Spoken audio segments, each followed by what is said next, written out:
தமிழ் அரசியல்வாதியிலேயே இவங்க வந்து பாத்தீங்கன்னா இவங்க வேஸ்ட், இவங்க வரவே கூடாதுன்னா யாரு? இவங்க வேஸ்ட் வரவே கூடாது. உதயநிதி ஸ்டாலின்.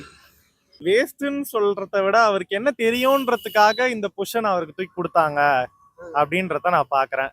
ஏன்னா வந்த புதுசுல அப்பா அரசியல் இருந்தா நான் அரசியலுக்கு வரணுமான்னு கேட்டவரு, நான் அரசியல் உள்ள வந்தா நான் சிஎம் ஆகணும்னு அவசியம் இருக்கா அப்படின்னு கேட்டவரு. அப்புறம் இளைஞர் அணி தலைவரா ஆனாரு. இது ஆனதுனால நான் அடுத்த சிஎம் ஆகணும் அப்படிலாம் கிடையாது, அடுத்த மூத்தவருக்கு தான் அந்த பொசிஷன் போவோம்னு இப்ப வந்து டெப்டி சிஎம் ஆகி நிக்கிறாரு. போஸ்டரை பாத்தீங்கன்னா உங்களுக்கு தெரியும். ஓகே, நான் வரமாட்டேன்னு சொல்லிட்டு அரசியல தொடர்ச்சியாகவே வந்துட்டாரு இல்லையா? அந்த ஏமாற்றம் உங்களுக்கு எப்படி இருக்கு?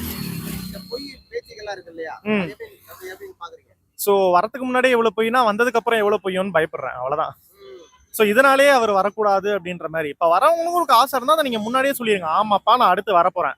நீங்க வரலன்னு சொல்லிட்டு வரத்தை விட வரேன்னு சொல்லிட்டு வந்தா எதிர்ப்பு கொஞ்சம் கம்மியா இருக்குமோ நான் ஃபீல் பண்றேன். சோ அதனால அவர் வரத்துல எனக்கு கொஞ்சம் பயம், அவ்வளவுதான். ஓகே, விடுதலை சிறுத்தை கட்சி திருமாவளவன் தெரியுமா? அந்த அளவுக்கு நம்மளுக்கு நாலேஜ் இல்ல. தெரியும், ஆனா அவர் என்ன பண்ணாரு அப்படின்ற பத்தி எனக்கு பெருசா புரிதல் இல்ல, அவ்வளவு. திருமாவளவன் என்னென்ன செஞ்சிருப்பா நீங்க நம்புறீங்க? எனக்கு அவரை பத்தியே தெரியாதப்ப அவர் என்ன பண்ணாருன்னு தெரிய வாய்ப்பு இல்லைல்ல.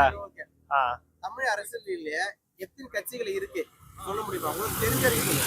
எனக்கு தெரிஞ்ச வரைக்கும் மேம்பாலான கட்சி வந்து ஏடிஎம்கே, டிஎம்கே. இப்போ புதுசா ஆரம்பிச்சவங்களாம் அடுத்தடுத்து சீமானு, டிவிகே. அப்புறம் அந்த மாம்பழம் போட்டு ஒரு சின்னம்ல ஒரு கட்சி பார்த்திருக்கேன், பேர் தெரியல. ஸோ இந்த ஒரு 5 கட்சி தான் எனக்கு தெரிஞ்சது. எந்த ஒரு கட்சி தெரியும்? காங்கிரஸ், பிஜேபி அவங்கலாம் வந்து சென்ட்ரல்ல இருக்கவங்க. நம்ம இதுக்கு பத்தி மட்டும் பேசுறோம். இருக்காங்க தான், ஆனா அவங்க கொண்டு வர திட்டம்லாம் ஃபோக்கஸ்டா வந்து மோஸ்டா நார்த் சைடை பேஸ் பண்ணியே இருக்கும்ன்ற மாதிரி எனக்கு ஃபீலிங். அதனால அவங்கள பத்தி நான் பெருசா கன்சிடர் பண்ணல. பட் பிஜேபியோட காங்கிரஸ் இப்ப பரவாயில்லையோ, ராகுல் காந்தி ஓகேவோ அப்படின்னு எனக்கு தோணுது.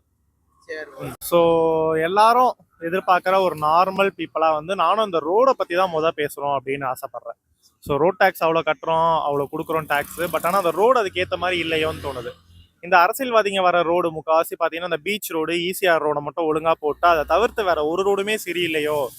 இப்போ பேஞ்ச ஒரு 5 நாள் மலைக்கே ரோடெல்லாம் குண்டுங்குழி ஏறுது, புது ரோடு உட்பட. 4000 கோடி என்ன பண்ணிருக்காங்க நீங்க நினைக்கிறீங்க? அது கடவுளுக்கு தான் வெளிச்சோன்ற மாதிரி, அவ்வளவுதான். நம்ம ஒன்றும் சொல்றதுக்கு இல்லை. இப்ப சொன்னா திரும்பி கமெண்ட்ஸ்ல வந்து டிஎம்கே சப்போர்ட்டர்ஸ் வந்து 4 பேர் சொல்லுவாங்க, உனக்கு அவ்வளவு அறிவு இருக்கா, நீ வந்து இங்க பாரு அங்க பாரு அப்படின்னு. ஸோ போட்ட இடம் அது போட்டவங்களுக்கு தெரியும். நான் பேசுறது போடாத இடத்த பத்தி. ஒரு 2 தெரு போட்டாங்கன்னா அந்த 2 தெருவில் இருக்கவங்க மட்டும் அதை பத்தி பேசுவாங்க, மீதி இருக்க 10 தெரு பத்தி அவங்களுக்கு கவலை கிடையாது. நம்ம பேசுறது அந்த 10 தெருவும் சேர்த்து தான் பேசுறோம். போட்டவங்க மட்டும் அவங்க போட்டவங்களுக்கு பேசிட்டு போயிடறாங்க, நம்ம போடாத எல்லாருக்கும் சேர்த்து பேசுறோம், அவ்வளவுதான்.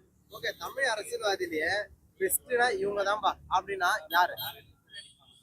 பெஸ்ட் தான் இவங்கப்பா இது வரைக்கும் இருந்தவங்கல்ல. ஆமா, இது வரைக்கும் விஜய் இல்லாம. எனக்கு ஓரளவுக்கு விவரம் தெரிஞ்சது வந்து நான் பார்த்த வரைக்கும் ஜெயலலிதா ஓகேவோ, அவங்க நல்லா பண்ணாங்களோ. அவங்க ஓரளவுக்கு ரொம்ப போல்டா பேசுற ஆளு.